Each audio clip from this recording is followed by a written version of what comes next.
유자자예요. 오늘은 한국형 심리 스릴러 도서에 대해서 알려드릴 건데요. 이 책은 제가 얼마 전에 알라딘 중고 서점에서 산 책 중 하나예요. 이제 완독하고 이 소설 리뷰를 함께 가져왔고요. 한국 장편 소설이자 한국 소설 대가 편혜영 작가님이 집필해 주신 소설이에요. 더 홀이라는 작품인데요. 2016년에 처음으로 나왔던 소설이고요. 문학과 지성사에서 내놓은 책이에요. 저는 이 소설을 딱히 고른 이유는 사실 없어요. 그냥 이제 이수 알라딘 지점에 갔었을 때 읽을 게 없어가지고 계속 찾아보다가 뭐 읽지 하다가 편혜영 작가님께 있어서 데리고 왔고요. 편혜영 작가님 작품으로는 사육장 쪽으로 라는 단편 소설집을 읽었고, 어떤 작품을 읽든지 평타 이상, 그리고 되게 문장이 수려하고 내용 또한 단단해서 읽었을 때 단 한 번도 아쉽거나 후회한 적이 없어서 이 홀 작품도 함께 가져오게 됐어요. 이 소설은 장편 소설인데 간단하게 소개를 해드리자면, 아내와 함께 여행을 가던 중에 사고를 당하고 남자 오기 시선으로 작성된 소설인데요.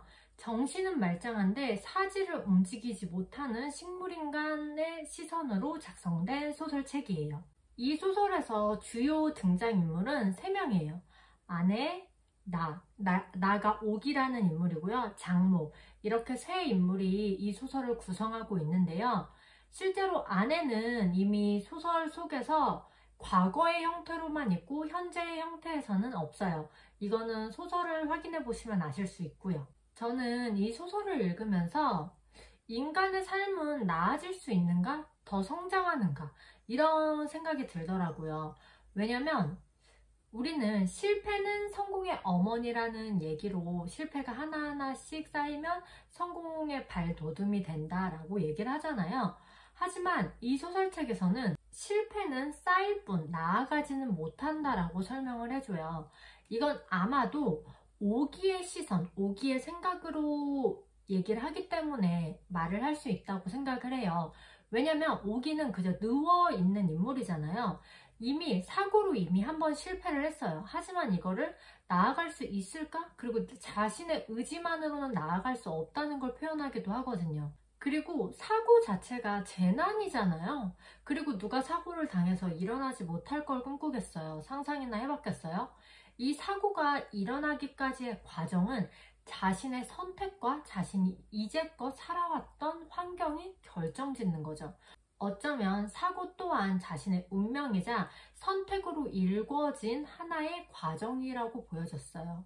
그리고 이 소설을 봤을 때 2번째로 든 생각이요. 불행을 계속 찾게 되더라고요.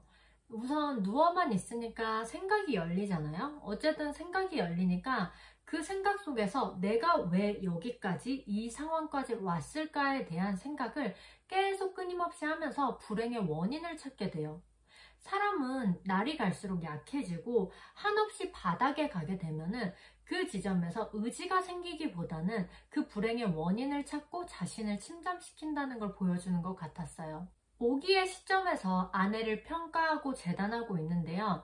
오기가 볼 때 아내는 나아가지 못하는 사람이었어요. 그냥 독자의 입장에서 사실 아내를 봤을 때는 나쁘지 않고 괜찮은 인생을 살고 있었거든요. 그래서 오기는 현재 누워있는 와중에 아내의 탓으로 돌리길 원하고 있더라고요.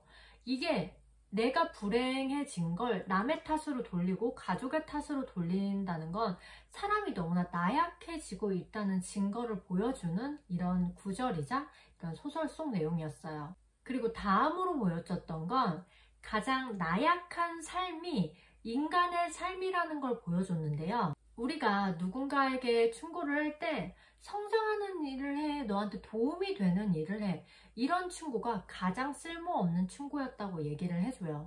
왜냐면 자신이 누구보다 낫다고 이미 평가를 하고 그 사람을 아래로 보고 평가하고 조언을 하는 거잖아요.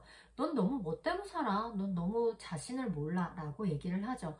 하지만 누구도 내 자신을 아는 사람은 없어요. 100% 아는 사람은 없겠죠. 하지만 성장을 해라, 네 자신을 알라 라고 충고를 하는 건 너무나 어리석고 서툰 인간임을 보여주고 있어요. 그리고 이 소설에서 식물이 되게 많이 나오거든요. 오기가 주택으로 이사를 가면서 식물을 키워요. 오기가 아니라 아내가 키우게 되는데, 식물은 중력을 거스르고 위로 나아가잖아요. 그 지점이 되게 대단하다고 여겨지게 돼요. 왜냐면 오기는 계속 누워만 있고 중력을 거스를 수도 없고 심지어 앉을 수도 없어요. 누군가의 도움이 없으면 옆으로 눕지도 못하니까요. 왼손만 조금 움직이지만 그 왼손으로 할 수 있는 것도 너무나 한정적이었어요. 인간의 삶은 유기적이고 더불어서 사회적이기 때문에 혼자 살 수 없다는 걸 되게 많은 소설에서 보여주잖아요. 하지만 이 소설에서는 남의 도움이 없으면 움직이지 못하는 식물인간, 오기의 삶을 보여주거든요. 그래서 자기 자신도 스스로 어떻게 하지 못하는 삶을 보여주기 때문에 식물의 삶보다 자신의 삶이 더 낮게 비춰지더라고요. 그래서 식물의 삶이 더 대단하다고 비춰지게 됐고요. 그래서 오기가 느끼기에 인간의 삶은 한없이 나약할 수밖에 없다는 것을 너무나 잘 드러내는 소설이었어요. 전체적으로 이 내용은 뻔한 부분 없이 읽는 내내 식물인간의 시각으로 읽게 되니까 사실 무서운 게 컸어요. 그래서 심리 스릴러라고 안내를 드리는 거고요. 그저 살아있음에 감사해야 되는가? 이 물음에 대답을 할 수 없도록 설계된 소설이었어요. 왜냐면 끊임없이 생각하고 어른으로서 생각하고 심지어 이 사람은 되게 똑똑한 교수거든요. 하지만 자신의 똥오줌을 받지도 못해요. 그렇게 수치스러운 나날을 보내고 있는 게 과연 살아있음에 감사해야 되는지 그거에 대해서는 정의를 내릴 수가 없더라고요. 이것은 세상에서 가장 작은 감옥, 내 몸 안에 갇히게 된 거죠. 이 감옥을 표현했다는 게 생각의 전환이자 발상이라고 생각을 했고요. 내 몸에 갇혀 정신만 또렷한 삶을 사는 게 과연 삶일까? 그거에 대한 물음도 찾게 되고요. 이 소설책을 덮을 때까지 막 쉽게 읽히는 작품은 아니지만 분명히 한기가 느껴지고 무서움을 간직하는 내용이에요. 불편하고 불쾌한 소설이 정확하고요. 하지만 그 불편하고 불쾌한 게 내 감정적인 느낌이 아니라 이 사회적이고 내 몸이 안에 갇혔다는 상상력으로 인한 불쾌함이라는 걸 알아두셨으면 좋겠어요. 나를 가두는 몸에서 벗어날 수 없는 나, 그리고 치부가 낱낱이 밝혀지는 이 시간적 흐름. 한 장씩 넘길 때마다 불쾌한 곳으로 점점 깊게 들어가는 것 같은데요. 이게 이 소설의 매력이자 심리 스릴러의 장점이니까 한번 도전해 보시길 바라고요. 인간의 존엄은 나 자신을 가누고 비밀을 감출 수 있는 데에서 시작하는 거라고 보는데요. 이 소설은 내 자신을 가누지 못하고 내 비밀도 누군가에게 밝혀져야 되는 걸 보여주고 있었어요. 과연 인간으로서의 존엄은 식물인간에게는 포함되지 않는가에 대한 질문도 남기게 되고요. 어렵고 심오한 소설이었지만 편혜영 작가님의 홀 작품은 쌀쌀한 가을날과 너무 잘 어울리고요. 내 몸 안에 갇히는 이 감옥, 그리고 정신적인 자유로움, 하지만 몸을 가눌 수 없는 압박감에 대해서 생각하게 됐고요. 그리고 불편한 상상을 하게 되는 내용이었어요. 여러분들도 심리 스릴러를 찾고 있다면 이 소설 한번 읽어보시길 바라고요. 그럼 우리는 다음 시간에 만나요. 안녕!